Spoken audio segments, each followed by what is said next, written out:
So once you've gone ahead and entered your ambiguous bases here, you want to go ahead and trim the end up, which I just did. This is just trimming off these kind of crappy bases from the end and making sure that your sequence looks good at the ends. And so then you want to save your contig, which is an overlap of the forward and reverse read that's actually going to contain a fair number of nucleotides on either side that each individual sequence doesn't have. So you'll get a longer sequence. So what you want to do is export working sequence. I build a folder. So in my folder with all of my raw data, I build a folder called contigs. And so I build my contig and then I save the contig in this. So it's all kind of together.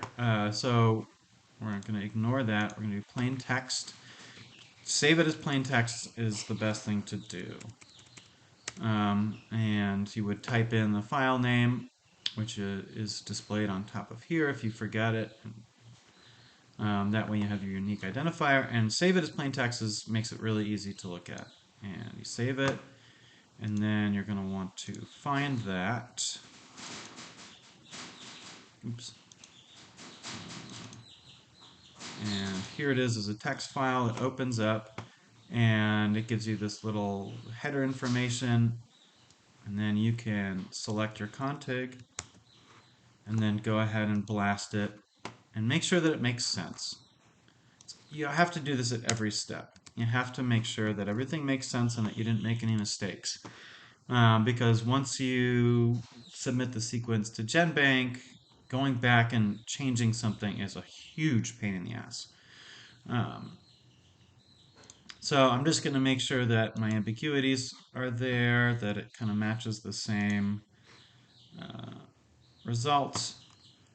And so you'll notice there's a slightly less of a match, and then there's slightly different query coverage. We're going to just investigate that real quick.